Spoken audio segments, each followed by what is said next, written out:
আগামী শুক্রবার আত্মপ্রকাশ করতে যাচ্ছে ছাত্র নাগরিকদের বহুল আলোচিত নতুন রাজনৈতিক দল। বিকেল ৩টায় মানিক মিয়া এভিনিউতে হবে আত্মপ্রকাশ অনুষ্ঠান। জুলাই শহীদ এবং যোদ্ধা সহ ফ্যাসিবাদ বিরোধী সব রাজনৈতিক দল ও বিভিন্ন পক্ষের প্রতিনিধিদের উপস্থিতিতে বিশাল জমায়েতের টার্গেট আয়োজকদের। বৈষম্য বিরোধী ছাত্র আন্দোলন ও জাতীয় নাগরিক কমিটির নতুন এই রাজনৈতিক দলের নাম হতে পারে নতুন বাংলাদেশ পার্টি। রিপোর্ট করছেন আদ্দিন সজীব। একটা খবর কভার করতে গিয়ে এত সংবাদকর্মীর উপস্থিতি সাধারণত কমই দেখা যায়। ছাত্র নাগরিকদের নতুন রাজনৈতিক দলের আত্মপ্রকাশের বিষয়ে জরুরি সংবাদ সম্মেলনের আগে পা রাখারও ঠাঁই নেই অবস্থা। সোমবার সন্ধ্যায় একে একে জুলাই অভ্যুত্থানের ছাত্র নেতারা আসলেন। নতুন রাজনৈতিক দলের নেতৃত্বে যে বৈষম্য বিরোধী ছাত্র আন্দোলনের পরিচিত মুখরাই সামনে থাকছেন তা অনেকটা পরিষ্কার হলো এই উপস্থিতিতে। এই গণঅভ্যুত্থানের মধ্য দিয়ে নতুন রাজনৈতিক আকাঙ্ক্ষা, সেই নতুন রাজনৈতিক আকাঙ্ক্ষা নিয়ে এদেশের মানুষ স্বপ্ন দেখছে এই তরুণ প্রজন্ম নতুন রাজনৈতিক আকাঙ্ক্ষা বাস্তবায়নের জন্য কাজ করবে। বাংলাদেশ রাষ্ট্রকে ছাত্র জনতা নতুন ভাবে দেখতে চায়, যেটা বাংলাদেশের মানুষকে শোষণ করার জন্য এবং শাসন করার জন্য তৈরি হয়েছে, সেই ধারাবাহিকতা দেখতে চায় না।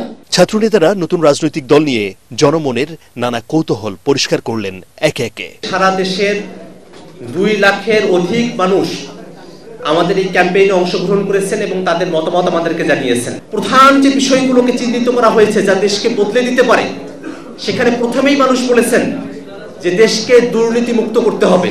দল যেন একনায়কতান্ত্রিক না হয়ে যায় এবং পরিবারতন্ত্রের খপ্পরে না পড়ে। কি হতে যাচ্ছে এই রাজনৈতিক দলের নাম, কি বা হবে প্রতীক? রাজনৈতিক দলের নাম হতে পারে জনতার দল, নতুন বাংলাদেশ পার্টি, বিপ্লবী দল, নাগরিক শক্তি, ছাত্র জনতা পার্টি, বাংলাদেশ বিপ্লবী পার্টি, রিপাবলিক পার্টি, জাতীয় শক্তি সহ প্রায় 30টির অধিক নাম বেশি বেশি ঘুরে ফিরে মানুষের কাছ থেকে আমাদের কাছে এসেছে। প্রতীকগুলোর কথা সব থেকে বেশি এসেছে উদীয়মান সূর্য, কলম, বই, গাছ, মুষ্টিবদ্ধ হাত সহ আর অসংখ্য পরামর্শ এসেছে। প্রায় 2 মাসের কৌতূহলের পর অবশেষে জানা গেল নতুন রাজনৈতিক দলের আত্মপ্রকাশের তারিখ ও স্থান। বসুন্ধরা ডায়াপেন্ট এখন আরো উন্নত। এই হট এয়ার থ্রো টপশিট দ্রুত শোষণ করে সোনামণিকে দেয় কোমল অনুভূতি।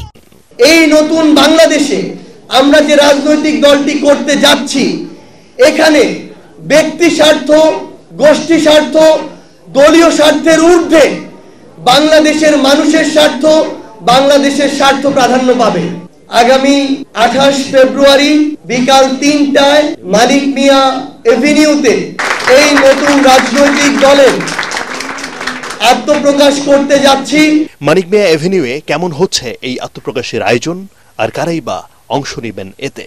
যুগের পর যুগ ধরে নির্যাতিত যারা যোদ্ধা রয়েছে, যারা এই অভ্যুত্থানের প্রেক্ষাপট তৈরি করেছে এবং অভ্যুত্থানের এই আন্দোলনে সক্রিয়ভাবে অংশগ্রহণ করেছে, সকল ছাত্র জনতা যারাই রয়েছে সকলের সেখানে অংশগ্রহণ থাকবে এবং আমরা বিশ্বাস করি সেই 28 ফেব্রুয়ারি 2025 বাংলাদেশের ইতিহাসে নবদিগন্ত উন্মোচনের আরেকটি অধ্যায় হতে যাচ্ছে।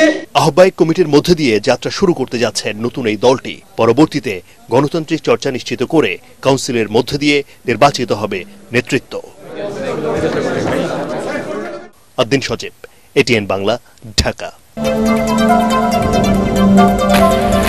24 ঘন্টার মধ্যে স্বরাষ্ট্র উপদেষ্টার পদত্যাগ সহ 9 দফা দাবি জানিয়েছেন আন্দোলনকারীরা। তা না হলে আজ সন্ধ্যায় আবারও স্বরাষ্ট্র মন্ত্রণালয়ের উদ্দেশ্যে মশাল মিছিল করার ঘোষণা দেন তারা।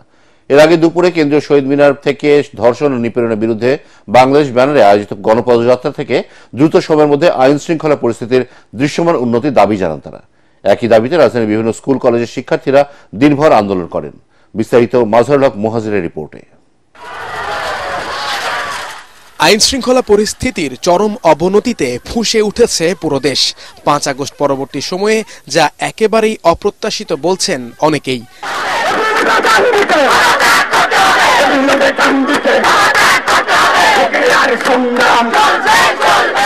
এই ব্যর্থতার জন্য স্বরাষ্ট্র উপদেষ্টাই দায়ী। সে কারণেই পদত্যাগের দাবিতে ধর্ষণ ও নিপীড়নের বিরুদ্ধে বাংলাদেশ ব্যানারে রাস্তায় নেমেছে শিক্ষার্থীরা। দুপুরে স্বরাষ্ট্র মন্ত্রণালয় অভিমুখে তাদের পদযাত্রায় শিক্ষা ভবনের সামনে বাধা দেয় পুলিশ।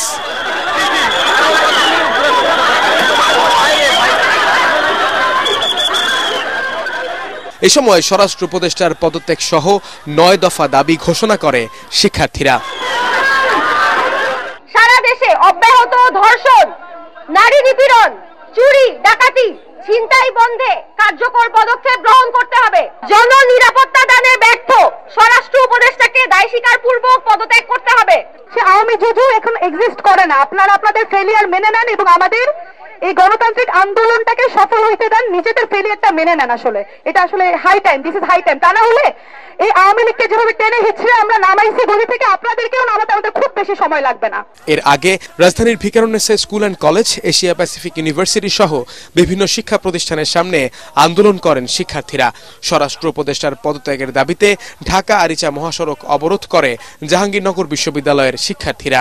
জুলাই গণঅভ্যুত্থানে যেখানে নারীদের একটা অনন্য ভূমিকা ছিল এবং এর পরবর্তীতে আমরা দেখতে পাচ্ছি যে দেশে নারীদের আসলে কোনো নিরাপত্তা নাই। যেখানে 48 ঘন্টায় 17টা ধর্ষণের মতো ঘটনা ঘটছে, সেই সাথে শুধু ধর্ষণ না, সেই সাথে ডাকাতি হচ্ছে, ছিনতাই হচ্ছে, এক এক এলাকায় এক এক রকম ঘটনা ঘটছে। সারাক্ষণই সংস্কারের বুলি আওড়াচ্ছে, কিন্তু কোনো ধরনের যৌক্তিক সংস্কার তারা করতে পারছে না। এই যে পুলিশ প্রশাসন শেখ হাসিনার আমলে যেমন ছিল ঠিক একই রকম আচরণ এখনো করছে। এ সময় আইন শৃঙ্খলা পরিস্থিতির দৃশ্যমান উন্নতি না হলে আগামীকাল থেকে সারা দেশের সব শ্রেণী পেশার মানুষকে গণপ্রতিরোধ আন্দোলন গড়ে তোলার আহ্বানও জানান শিক্ষার্থীরা। দেশব্যাপী ধর্ষণ এবং সারা দেশে আইন শৃঙ্খলা বাহিনীর অবনতির কারণে এই মানববন্ধন বিক্ষোভ মিছিলে মেতে উঠেছে গোটা দেশ। এখন দেখার বিষয় আদৌ কি প্রশাসনের টনক নড়ে কিনা, এসব আন্দোলন তাদের চোখে পড়ে কিনা। মাজহারুল হক মুহাজির, এটিএন বাংলা, ঢাকা।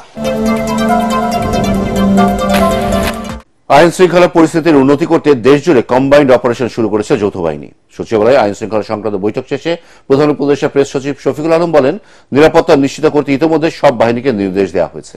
এ সময় আইন শৃঙ্খলা পরিস্থিতি সন্তোষজনক বলে দাবি করেন স্বরাষ্ট্র উপদেষ্টা। জানান, পদত্যাগের প্রশ্নই আসে না। রাত 3টার ব্রিফিং এর কারণও ব্যাখ্যা করেন তিনি। রিপোর্টে জানাচ্ছেন মাহবুব কবির চপল।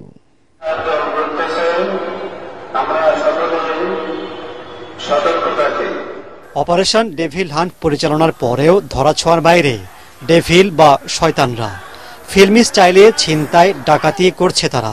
নিরাপত্তাহীনতায় দেশের মানুষ, জনমনে আতঙ্ক বাড়লেও স্বরাষ্ট্র উপদেষ্টা দাবি করছেন পরিস্থিতি সন্তোষজনক। 53 বছরেই আমাদের মনে কোনো মিডিয়া এরকম লেখে নাই এই বছর আইন শৃঙ্খলা পরিস্থিতি খুবই ভালো, এরকম কিন্তু কোনো সংবাদ আমাদের মনে কোনো সাংবাদিক, যেহেতু আমি নিজে একসময় সাংবাদিকতা করছি, আমি বলবো আইন শৃঙ্খলা পরিস্থিতি স্যাটিসফ্যাক্টরি, বাট এটা উন্নতি করার অবকাশ হয়ে গেছে। আগে হতো কি, যেমন ধরেন গতকালকের যে বনশ্রীতে, এটা হয়তো আমাকে জানতে 2 দিন সময় লেগে যেত, কিন্তু এখন হলো এটা সাথে সাথে ঘটনা জেনে যায়। এই জন্য আমরা ভাবতেছি যে বুঝি আইন শৃঙ্খলা পরিস্থিতি বুঝি একটা খুব বড় ধরনের কোনো রকম হয়ে গেছে। এই ছোটখাটো ঘটনা এটা সবসময় আগেও ঘটছে, এখনো এই যে 2-1 দিন আগেও ঘটছে, এবং ভবিষ্যতে যেন না ঘটে এই জন্য আমরা কি কি ব্যবস্থা নেওয়া যায় এই ব্যাপারে আমাদের আলোচনা হয়েছে। পরিস্থিতি সন্তোষজনক হলে স্বরাষ্ট্র উপদেষ্টার পদত্যাগের দাবি উঠছে কেন? সাংবাদিকদের এমন প্রশ্নের জবাব দেন তিনি। ব্যাখ্যা দেন রাত 3টায় ব্রিফিং করার। আমরা জানি দিন এবং রাত আপনারা কাজ করে যাচ্ছেন, আর আমি এইটু আপনাদের বোঝানোর জন্য যে আমরা দিনে রাতে সবসময় কাজ করে যাচ্ছি, যে খালি এই স্বরাষ্ট্র উপদেষ্টা শুধু দিনে ব্রিফ করে না, দরকার হলে সে রাত্রেও ব্রিফ করে। আপনি তো মাত্র কইছেন পদত্যাগ, আমার তো পশুলিকা হয়েছে, আমার দাফনও তো হয়ে গেছে, আমার কি এই পদত্যাগটা তো কম হয়েছে, আমার তো এই জানাজাও হয়ে গেছে। পরে প্রধান উপদেষ্টার প্রেস সচিব জানান, দেশের মানুষের নিরাপত্তা সরকারের কাছে সবচেয়ে গুরুত্বপূর্ণ, তাই আইন শৃঙ্খলা বাহিনীকে তদারকি বাড়ানোর নির্দেশনা দেয়া হয়েছে। পুরো ঢাকা এবং যে সমস্ত জায়গায় আমরা দেখছি যে আইন শৃঙ্খলা পরিস্থিতি কিছুটা অবনতি হয়েছে, সেই সমস্ত জায়গায় আমরা পেট্রোল বাড়াবো। পুলিশ এবং মিলিটারি, অনেক ক্ষেত্রে নেভি, বিজিবি, এরা সবাই একসাথে কম্বাইন্ড পেট্রোল হবে এবং অনেকগুলো জায়গায় চেকপোস্টের বসানো হবে। সরকার তো আইন শৃঙ্খলা পরিস্থিতি সিরিয়াসলি নিচ্ছে বলেই তো আজকের মিটিংটা হয়েছে। আইন শৃঙ্খলা পরিস্থিতি নিয়ে যারা কাজ করে, যেই এজেন্সিগুলো কাজ করে, যে ডিপার্টমেন্টগুলো কাজ করে, সংস্থার যারা চিফ, তারা প্রত্যেকে এসেছিলেন এবং সেটা নিয়ে আজকে খুব থ্রেডবেয়ার একটা ডিসকাশন হয়েছে। কয়েকদিনের মধ্যে দৃশ্যমান উন্নতি চোখে পড়বে বলেও জানান তিনি। মনিটর করছি এবং আমরা আশা করি দৃশ্যমান ইমপ্রুভমেন্ট খুব দ্রুত দেখবেন। মাহবুব কবির চপল, এটিএন বাংলা, ঢাকা। দেশে খাদের কিনারা থেকে তুলে আনতে গণতন্ত্র ও জনগণের ভোটাধিকার নিশ্চিত করতে হবে বলে মন্তব্য করেছেন বিএনপির ভারপ্রাপ্ত চেয়ারম্যান তারেক রহমান। দলের খুলনা মহানগর সম্মেলনে ভার্চুয়ালি যুক্ত হয়ে তিনি বলেন, গণতান্ত্রিক শক্তি অযাচিত তর্কে বিতর্কে জড়ালে পতিত স্বৈরাচার ও দেশ বিরোধী শক্তি তার সুযোগ নিতে পারে, তাই সবাইকে সতর্ক থাকতে হবে। খুলনার প্রতিনিধি এস.এম. হাবিবকে সাথে নিয়ে রিপোর্ট করছেন মইনুল হাসান। জাতীয় নির্বাচনকে সামনে রেখে সারা দেশে দল পুনর্গঠনকে সবচেয়ে গুরুত্ব দিয়ে ধারাবাহিকভাবে জেলা সম্মেলন করছে বিএনপি। এর ধারাবাহিকতায় 16 বছর পর খুলনা মহানগর বিএনপির সম্মেলনের আয়োজন ছিল শহরের সার্কিট হাউস ময়দানে। স্থানীয় ও কেন্দ্রীয় নেতাদের বক্তব্যের পর লন্ডন থেকে ভার্চুয়ালি যুক্ত হয়ে বিএনপির ভারপ্রাপ্ত চেয়ারম্যান তারেক রহমান বলেন, দুর্নীতি লুটপাটের মাধ্যমে দেশ ধ্বংস করে দিয়ে পালিয়েছে স্বৈরশাসক শেখ হাসিনা। দেশনেত্রী খালেদা জিয়া একটি কথা বলেছিলেন যে এই স্বৈরাচার ধ্বংস করে দিয়ে দেশ থেকে পালিয়ে যাবে। আজ পরতে পরতে সেই কথাটি সত্য হয়েছে যে স্বৈরাচার লুটপাট করে এই দেশকে ধ্বংস করে দিয়ে তারা পালিয়ে গেছে। তারেক রহমান সবাইকে সতর্ক করে দিয়ে বলেন, সংস্কার ইস্যুতে অযথা বিতর্কে জড়ালে পরাজিত শক্তি এর সুযোগ নিয়ে দেশে বিশৃঙ্খলা সৃষ্টি করবে। এটি রাজনীতির একটি অংশ, বিভিন্ন বিষয়ে আলোচনা হবে, তর্ক হবে, বিতর্ক হবে। তবে আমাদেরকে খেয়াল রাখতে হবে আমরা তর্ক বিতর্ক করতে গিয়ে দেশে এমন পরিস্থিতির উদ্ভব যাতে না হয়, যাতে করে সেই স্বৈরাচার হোক অথবা এমন কেউ হোক যারা বাংলাদেশের ভালো চায় না, এমন কেউ সুযোগ পেয়ে যাক। এই ব্যাপারে আমাদেরকে সতর্ক থাকতে হবে। জনসমর্থন বিএনপির পক্ষে দাবি করে তারেক রহমান জাতীয় নির্বাচনের জন্য নেতাকর্মীদের প্রস্তুতি নেয়ার আহ্বান জানান। অধিকাংশ মানুষ এখন পর্যন্ত মনে করে যে দেশে যদি একটি সঠিক নির্বাচন হয়, সুষ্ঠু নির্বাচন হয়, ইনশাল্লাহ আল্লাহর রহমতে বিএনপি সরকার পরিচালনার দায়িত্ব পাবে। কিন্তু শুধু এই আশা নিয়ে বসে থাকলে চলবে না। সেই জন্য আমাদেরকে নিজেদেরকে তৈরি করতে হবে। আমাদের কথাবার্তা, কাজকর্ম সবকিছুতে সেটির প্রতিফলন থাকতে হবে। আমাদের দেশের মানুষ আমাদের কাছে যেই প্রত্যাশা করে সেই প্রত্যাশা অনুযায়ী নিজেদেরকে আমাদেরকে গড়ে তুলতে হবে। অনুষ্ঠানে শেখ হাসিনা বিরোধী আন্দোলনে গুম, খুন সহ নির্যাতনের শিকার নেতাকর্মীদের পরিবারকে আর্থিক উপহার তুলে দেয়া হয়। মইনুল হাসান, এটিএন বাংলা।